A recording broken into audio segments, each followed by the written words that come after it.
ദൈവനാമം മഹത്വപ്പെടുമാറാകട്ടെ. ആത്മമിത്രം ഡോക്ടർ മീഡിയയിലൂടെ വചനം കേൾക്കുന്ന എല്ലാ സഹോദരിമാർക്കും കർത്താവായ യേശുക്രിസ്തുവിൻ്റെ നാമത്തിൽ എൻ്റെ സ്നേഹവന്ദനം. ഇന്നത്തെ ചിന്തയ്ക്കായി സങ്കീർത്തനം 33:21 വായിക്കുന്നു. അവൻ്റെ വിശുദ്ധ നാമത്തിൽ നാം ആശ്രയിക്കാൻ നമ്മുടെ ഹൃദയം അവനിൽ സന്തോഷിക്കും. അവൻ്റെ നാമത്തിൽ ആശ്രയിക്കുന്നവർക്ക് സന്തോഷിക്കാതിരിക്കാൻ സാധ്യമല്ല. അവൻ്റെ വിശുദ്ധ നാമത്തിൽ ആശ്രയിക്കാൻ, വിശുദ്ധ നാമം അത് ഉന്നതമായ നാമമാണ്, അത് അതിശയ നാമമാണ്, അത് എണ്ണമില്ലാത്ത പാപം എന്നിൽ നിന്ന് നീക്കാൻ എന്നിൽ കനിഞ്ഞ നാമമാണ്, എല്ലാ നാമത്തിനും മേലായ നാമമാണ്, ഭക്തജനം വാഴ്ത്തും നാമമാണ്, എല്ലാ മുഴങ്കാലും മടങ്ങും നാമമാണ്, വല്ലഭത്വമുള്ള നാമമാണ്. ആ നാമത്തിൽ ആശ്രയിക്കാൻ ഹൃദയം അവനിൽ സന്തോഷിക്കുന്നു.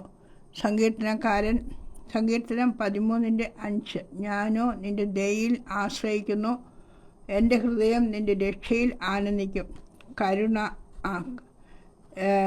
കരുണയിൽ ആശ്രയിക്കുന്ന ഭക്തന് അവൻ്റെ രക്ഷയിൽ ആനന്ദിക്കുവാൻ സാധിക്കുന്നു. അതേ സഹോദരിമാരെ, നാം ഓരോരുത്തരും ഈ അനുഭവത്തിൽ കൂടെ കടന്നു പോകേണ്ടുന്നവരാണ്. അവൻ്റെ കരുണയിൽ ആശ്രയിച്ച് രക്ഷയിൽ ആനന്ദിക്കുന്ന അനുഭവം എത്ര ഉന്നതമായ അനുഭവമാണിത്! മനുഷ്യനല്ല, യഹോവയുടെ കരുണയിൽ ആശ്രയിച്ചാൽ രക്ഷയിൽ ആനന്ദിക്കാൻ സാധിക്കും.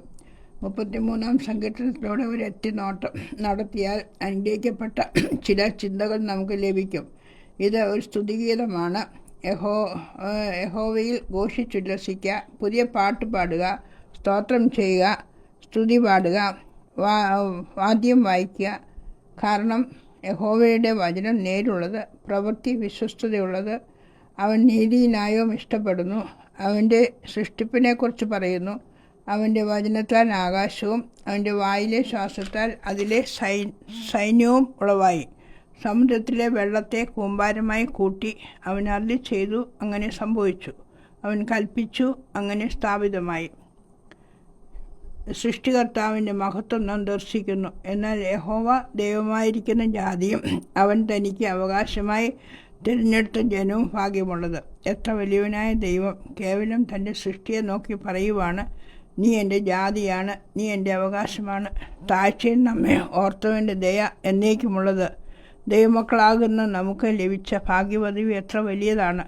മറ്റുള്ളവർ ഇരുട്ടിൽ തപ്പി നടക്കുന്ന കാലത്ത് ഇസ്രായേലിന് തേജോമയനായ ദൈവത്തെ അടുത്തറിയുവാനും അവൻ്റെ ജനമായി അടുത്തിരിപ്പാനും ഭാഗ്യം ലഭിച്ചു. ദൈവമക്കളാകുന്ന നമ്മുടെ സ്ഥിതിയും എത്രയോ ശ്രേഷ്ഠം. നാം അവൻ്റെ അവകാശം, അവൻ അവരുടേതും അവർ അവൻ്റേതും. എൻ്റെ പ്രിയൻ എനിക്കുള്ളവൻ, ഞാൻ അവനുള്ളവൻ. 18-21 വരെ നാം ഇങ്ങനെ വായിക്കുന്നു. യഹോവയുടെ ദൃഷ്ടി തൻ്റെ ഭക്തന്മാരുടെ മേലും തൻ്റെ ദയയ്ക്കായി പ്രത്യാശിക്കുന്നവരുടെ മേലും ഇരിക്കുന്നു. എന്തിനായി? അവരുടെ പ്രാണനെ മരണത്തിൽ നിന്ന് വിടുവിപ്പാനും ക്ഷാമത്തിൽ അവരെ ക്ഷേമത്തോടെ ജീവനോടെ രക്ഷിപ്പാനും തന്നെ. നമ്മുടെ ഉള്ളം യഹോവയ്ക്കായി കാത്തിരിക്കുന്നു. അവൻ നമ്മുടെ സഹായവും പരിചയമാകുന്നു. അവൻ്റെ വിശുദ്ധ നാമത്തിൽ നാം ആശ്രയിക്കാൻ നമ്മുടെ ഹൃദയം അവനിൽ സന്തോഷിക്കുന്നു.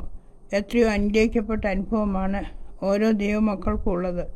ദൃഷ്ടി വെച്ച് ആലോചന പറഞ്ഞു തരുന്ന ദൈവം, അന്ധകാരത്തിൽ നിന്ന് അത്ഭുത പ്രകാശത്തിലേക്ക് നടത്തിയ ദൈവം, ക്ഷാമകാലത്ത് ക്ഷേമമായി പരിപാലിക്കുന്ന ദൈവം, യഹോവയ്ക്കായി കാത്തിരിക്കുന്ന ദൈവജനം, അവൻ അവരുടെ സഹായവും പരിചയവുമാകുന്നു.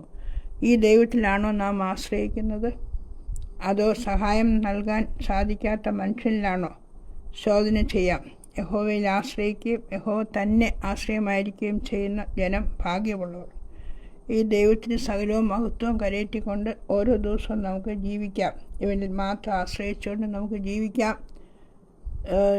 ഈ സന്തോഷം അനുഭവിക്കാൻ സാധിക്കാത്ത ആരെങ്കിലും ഈ വചനം കേൾക്കുന്നുണ്ടെങ്കിൽ അവർ യേശുവിനെ കർത്താവും രക്ഷിതാവുമായി സ്വീകരിച്ച് ദൈവമക്കളായി തീരുവാൻ ആഹ്വാനം ചെയ്യുന്നു. അവനെ കൈക്കൊണ്ട് അവൻ്റെ നാമത്തിൽ വിശ്വസിക്കുന്ന ഏവർക്കും ദൈവമക്കളാകുവാൻ അധികാരം കൊടുത്തിരിക്കുകയാണ്. ദൈവത്തിൻ്റെ മഹത്വം, സകല മഹത്വവും ദൈവത്തിന് അർപ്പിക്കുന്നു. ദൈവനാമം മാത്രം മഹത്വപ്പെടുമാറാകട്ടെ. ആമേൻ.